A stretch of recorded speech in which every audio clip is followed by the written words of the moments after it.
A single decision, made in a moment of confidence, would change the course of history forever.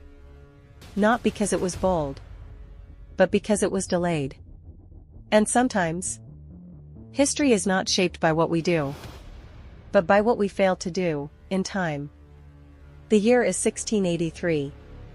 The Ottoman Empire stands as one of the most powerful forces the world has ever seen. Stretching across 3 continents, controlling vital trade routes, commanding massive armies. It had spent centuries expanding its influence. To many in Europe, it seemed unstoppable. But every empire eventually faces a moment that defines its future. That moment was Vienna. A city not just of stone and walls, but of strategic importance. Whoever controlled Vienna controlled the gateway to Central Europe. For the Ottomans, capturing it would mean opening the door to further expansion into the heart of Europe. And so, an enormous army was assembled.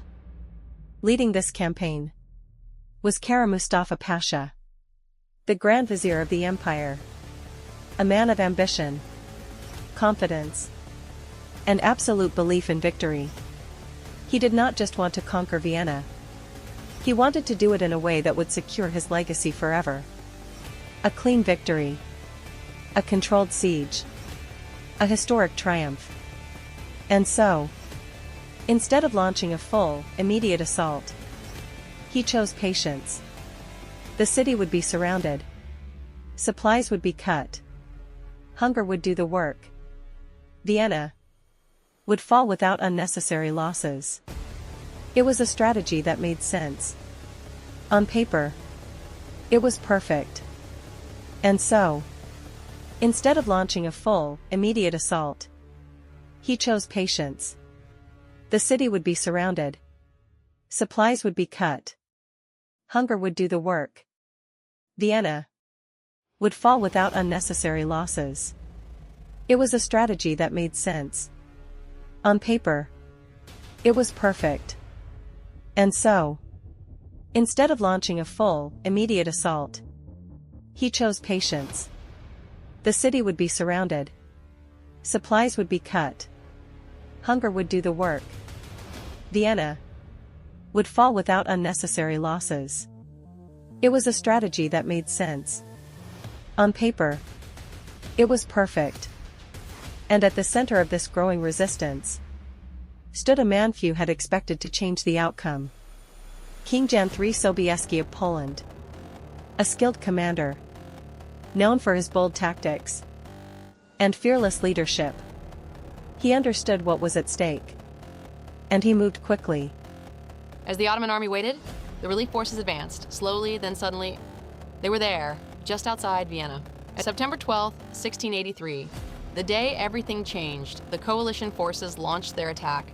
What followed would become one of the most dramatic moments in military history. From the hills above the battlefield, thousands of cavalry units prepared to charge. Among them, the legendary winged hussars, heavy cavalry, fast, disciplined, unstoppable when unleashed. And then they charged. One of the largest cavalry charges ever recorded, a thunder of hooves, a wall of force went crashing directly into the Ottoman lines. The effect was devastating. The Ottoman army, unprepared for such a sudden and coordinated assault, began to break. Confusion spread, orders failed, panic took hold. What had once seemed like certain victory turned into chaos. And chaos turned into defeat. The siege was over. Vienna had survived, and the Ottoman army was forced to retreat. But the consequences went far beyond a single battle. This defeat marked a turning point. The expansion of the Ottoman Empire into Europe effectively came to an end. From that moment on, the balance of power began to shift. And Kara Mustafa Pasha, the man who had led the campaign, paid the ultimate price. He was executed, held responsible for the failure. But history leaves us with a question, a simple yet powerful one. What if he had attacked earlier? What if Vienna had fallen before the coalition forces arrived? What if that single decision had been different? Would Europe look the same today? Would history have taken another path? Would an empire have continued its rise instead of beginning its slow decline? We will never know, but one thing is certain. Empires are not only shaped by strength, they are shaped by timing, by decisions, and sometimes by hesitation. Because in history, as in life, waiting too long can cost everything. Thank you for watching.